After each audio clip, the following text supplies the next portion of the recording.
Chapter 4. The second Shaykh's story. The third Shaykh's story. The Fisherman and the Jinni. The second Shaykh's story. Know, O Lord of the Kings of the Jann, that these two dogs are my brothers, and I am the third.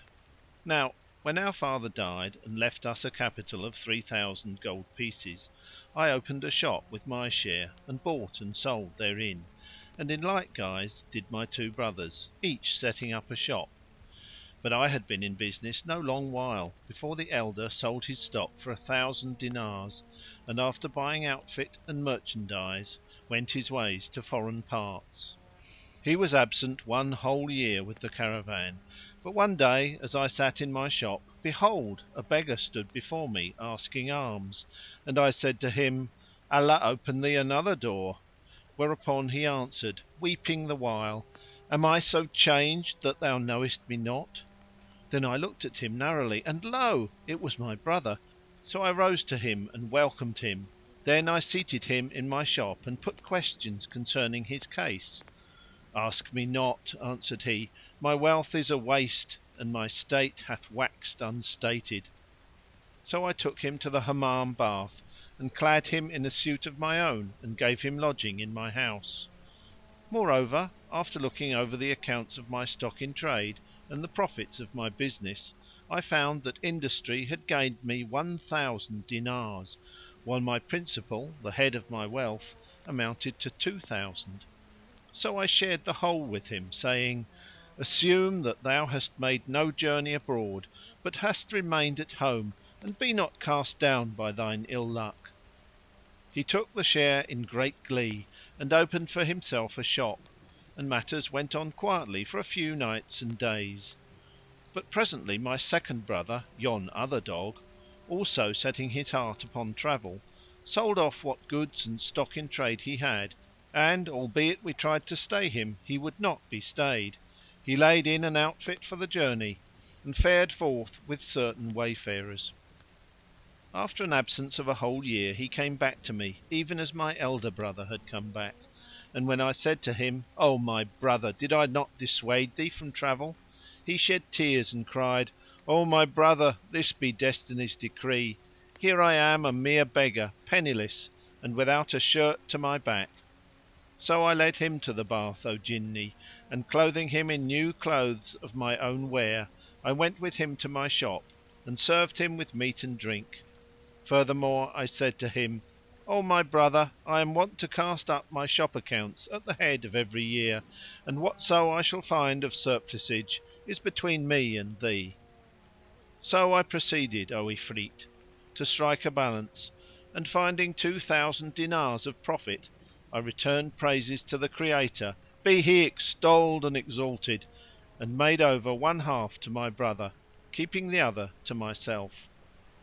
Thereupon he busied himself with opening a shop, and on this wise we abode many days. After a time my brothers began pressing me to travel with them, but I refused, saying, "What gained ye by travel voyage that I should gain thereby?" As I would not give ear to them, we went back each to his own shop, where we bought and sold as before. They kept urging me to travel for a whole 12 month, but I refused to do so till full 6 years were past and gone, when I consented with these words, "O my brothers, here am I, your companion of travel. Now let me see what monies you have by you." I found, however, that they had not a doit, having squandered their substance in high diet and drinking and carnal delights. Yet I spoke not a word of reproach. So far from it, I looked over my shop accounts once more and sold what goods and stock in trade were mine; and finding myself the owner of 6,000 ducats, I gladly proceeded to divide that sum in halves, saying to my brothers, "These 3,000 gold pieces are for me and for you to trade withal," adding, "Let us bury the other moiety under ground that it may be of service in case any harm befall us; in which case each shall take 1,000 wherewith to open shops." Both replied, "Right is thy recking," and I gave to each one his 1,000 gold pieces, keeping the same sum for myself. to wit 1,000 dinars. We then got ready suitable goods and hired a ship and, having embarked our merchandise, proceeded on our voyage, day following day, a full month, after which we arrived at a city, where we sold our venture, and for every piece of gold we gained 10. And as we turned again to our voyage, we found on the shore of the sea a maiden clad in worn and ragged gear, and she kissed my hand and said, "O master, is there kindness in thee and charity? I can make thee a fitting return for them." I answered, "Even so! Truly in me are benevolence and good works, even though thou render me no return." Then she said, "Take me to wife, O my master, and carry me to thy city, for I have given myself to thee. So do me a kindness, and I am of those who be meet for good works and charity. I will make thee a fitting return for these, and be thou not shamed by my condition." When I heard her words my heart yearned towards her, in such sort as willed it Allah (be He extolled and exalted!), and took her and clothed her and made ready for her a fair resting place in the vessel, and honourably entreated her. So we voyaged on, and my heart became attached to her with exceeding attachment, and I was separated from her neither night nor day, and I paid more regard to her than to my brothers. Then they were estranged from me and waxed jealous of my wealth and the quantity of merchandise I had, and their eyes were opened covetously upon all my property. So they took counsel to murder me and seize my wealth, saying, "Let us slay our brother and all his monies will be ours." And Satan made this deed seem fair in their sight. So when they found me in privacy, and I sleeping by my wife's side, they took us both up and cast us into the sea. My wife awoke startled from her sleep, and forthright becoming an Ifritah, she bore me up and carried me to an island and disappeared for a short time; but she returned in the morning and said, "Here am I, thy faithful slave, who hath made thee due recompense; for I bore thee up in the waters and saved thee from death by command of the Almighty. Know that I am a Jinniyah, and as I saw thee my heart loved thee by will of the Lord; for I am a believer in Allah and in His Apostle, whom Heaven bless and preserve! Thereupon I came to thee conditioned as thou sawest me, and thou didst marry me, and see now I have saved thee from sinking. But I am angered against thy brothers, and assuredly I must slay them." When I heard her story I was surprised, and thanking her for all she had done, I said, "But as to slaying my brothers, this must not be." Then I told her the tale of what had come to pass with them from the beginning of our lives to the end, and on hearing it quoth she, "This night will I fly as a bird over them and will sink their ship and slay them." Quoth I, "Allah upon thee, do not thus, for the proverb saith, 'O thou who doest good to him that doth evil, leave the evil doer to his evil deeds.' Moreover, they are still my brothers." But she rejoined, "By Allah, there is no help for it but I slay them." I humbled myself before her for their pardon, whereupon she bore me up and flew away with me till at last she set me down on the terrace roof of my own house. I opened the doors and took up what I had hidden in the ground, and after I had saluted the folk I opened my shop and bought me merchandise. Now when night came on I went home, and there I saw these two hounds tied up; and, when they sighted me, they arose and whined and fawned upon me; but ere I knew what happened my wife said, "These two dogs be thy brothers." I answered, "And who hath done this thing by them?" And she rejoined, "I sent a message to my sister and she entreated them on this wise, nor shall these two be released from their present shape till 10 years shall have passed.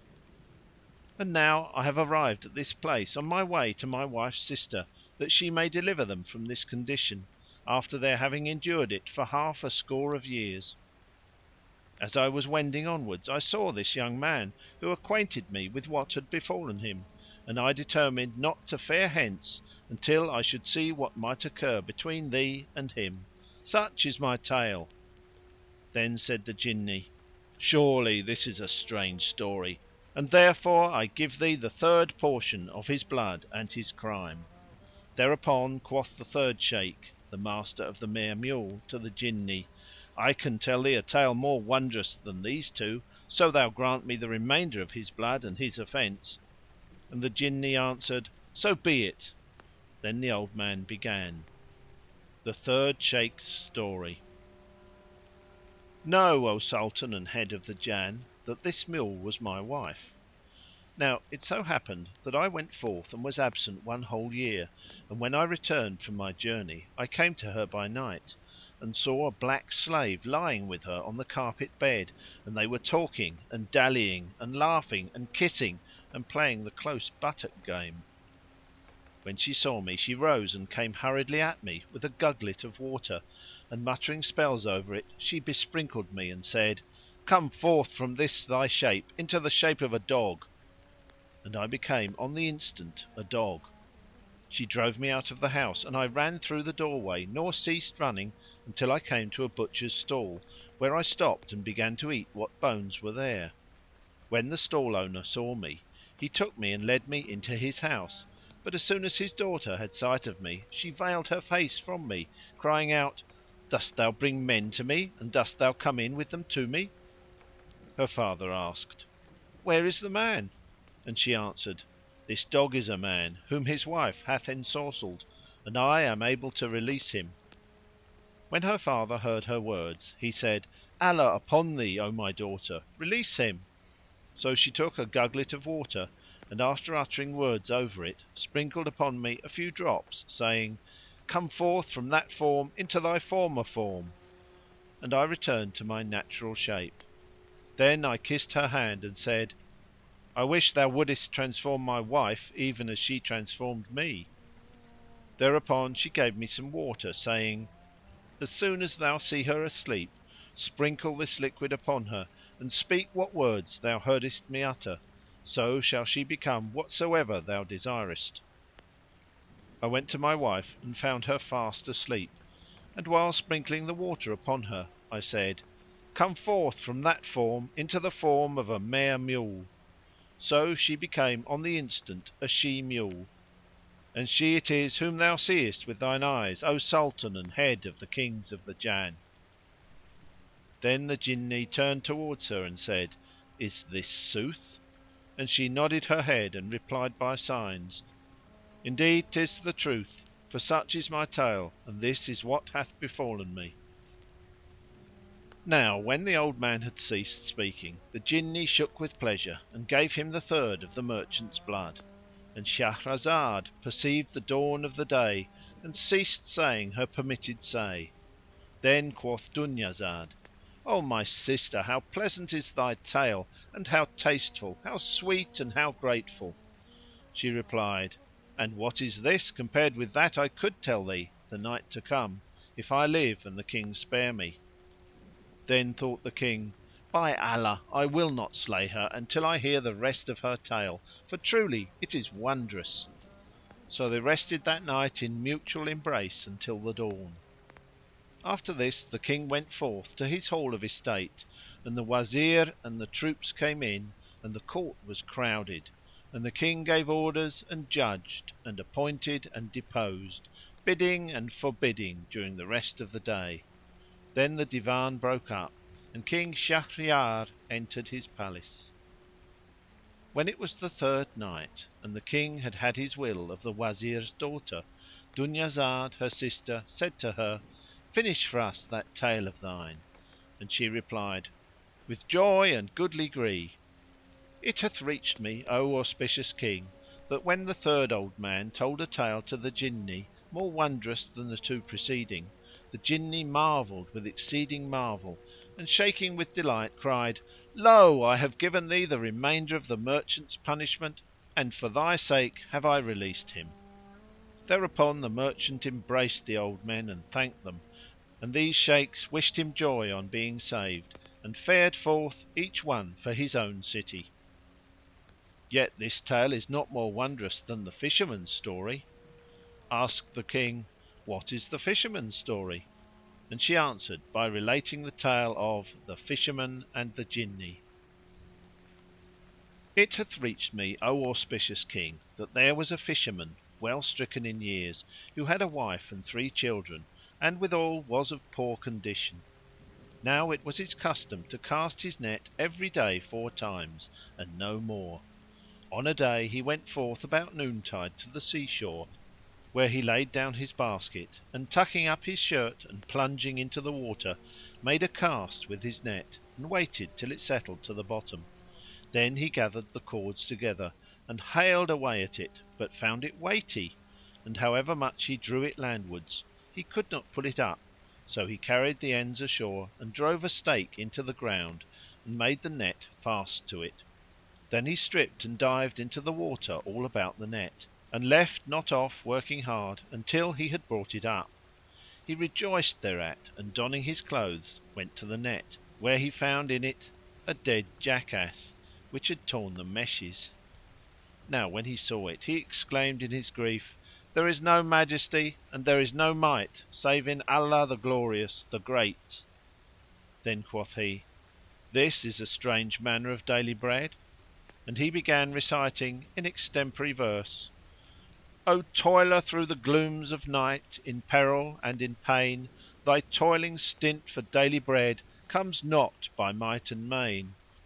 Seest thou not the fisher seek afloat upon the sea his bread, while glimmer stars of night, as set in tangled skein? Anon he plungeth in despite the buffet of the waves, the while to sight the bellying net his eager glances strain.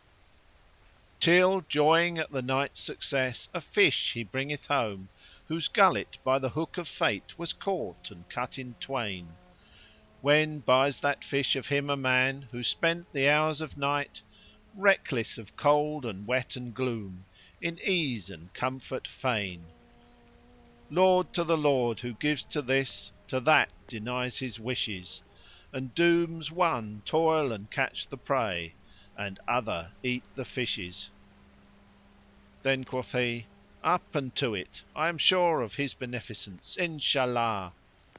So he continued: When thou art seized of evil fate, assume the noble soul's long suffering, 'tis thy best. Complain not to the creature, this be plaint from one most ruthful to the ruthlessest. The Fisherman, when he had looked at the dead ass, got it free of the toils and wrung out and spread his net. Then he plunged into the sea, saying, "In Allah's name!" and made a cast and pulled at it, but it grew heavy and settled down more firmly than the first time. Now he thought that there were fish in it, and he made it fast and, doffing his clothes, went into the water and dived and haled until he drew it up upon dry land. Then found he in it a large earthen pitcher which was full of sand and mud, and seeing this he was greatly troubled and began repeating these verses: Forbear, O troubles of the world, and pardon an ye nill forbear. I went to seek my daily bread, I find that breadless I must fare. For neither handcraft brings me aught, nor Fate allots to me a share. How many fools the Pleiads reach, while darkness whelms the wise and ware. So he prayed pardon of Allah and, throwing away the jar, wrung his net and cleansed it, and returned to the sea the third time to cast his net and waited till it had sunk. Then he pulled at it and found therein potsherds and broken glass, whereupon he began to speak these verses: He is to thee that daily bread thou canst nor loose nor bind, nor pen nor writ avail thee aught thy daily bread to find. For joy and daily bread are what Fate deigneth to allow. This soil is sad and sterile ground, while that makes glad the hind. The shafts of time and life bear down full many a man of worth, while bearing up to high degree wights of ignoble mind. So come thou Death, for verily life is not worth a straw, when lo! the falcon falls withal, the mallard wings the wind. No wonder 'tis thou seest how the great of soul and mind Are poor, and many a loser carle to height of luck designed. This bird shall overfly the world from east to furthest west, and that shall win her every wish, though ne'er she leave the nest." Then raising his eyes heavenwards he said, "O my God, verily thou wottest that I cast not my net each day save 4 times. The third is done, and as yet thou hast vouchsafed me nothing. So this time, O my God, deign give me my daily bread." Then, having called on Allah's name, he again threw his net and waited its sinking and settling; whereupon he haled at it but could not draw it in, for that it was entangled at the bottom. He cried out in his vexation, "There is no Majesty and there is no Might save in Allah!" and he began reciting, "Fie on this wretched world, and so it be I must be whelmed by grief and misery.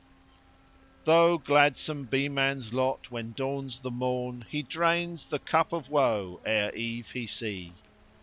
Yet was I one of whom the world when asked, whose lot is happiest, oft would say, ''Tis he.'"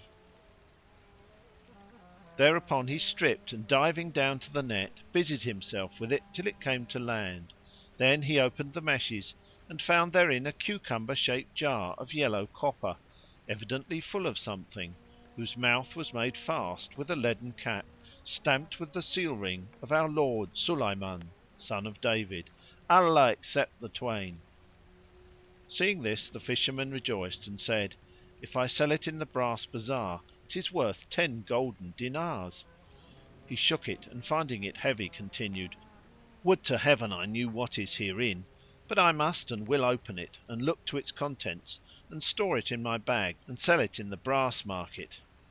And taking out a knife he worked at the lead till he had loosened it from the jar; then he laid the cup on the ground and shook the vase to pour out whatever might be inside.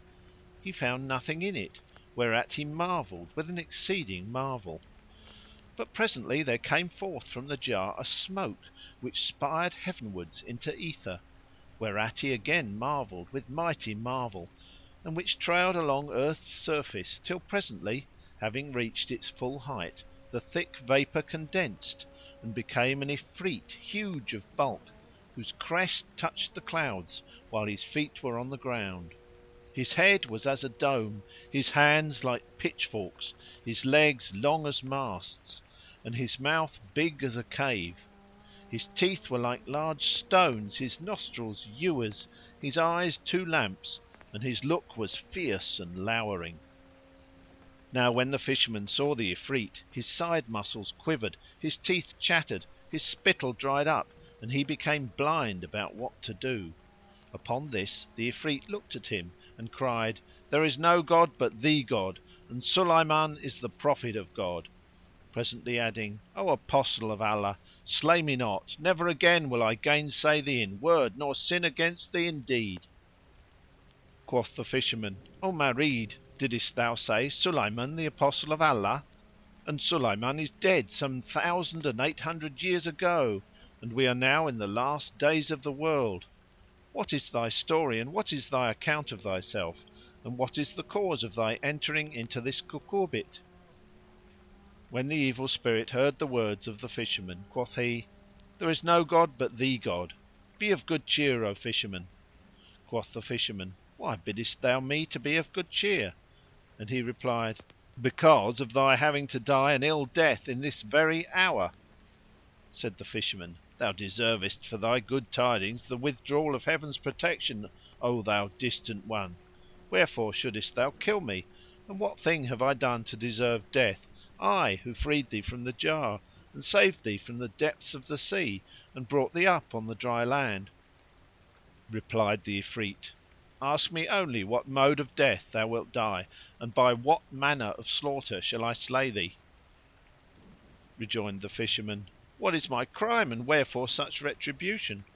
Quoth the Ifrit, "Hear my story, O Fisherman!" And he answered, "Say on and be brief in thy saying, for of very sooth my life breath is in my nostrils." Thereupon quoth the Jinni, "Know that I am one among the heretical Jann and I sinned against Sulayman, David's son (on the twain be peace!) I together with the famous Sakhr al Jinni Whereupon the Prophet sent his minister Asaf son of Barkhiyah to seize me, and this Wazir brought me against my will and led me in bonds to him, I being downcast despite my nose; and he placed me standing before him like a suppliant.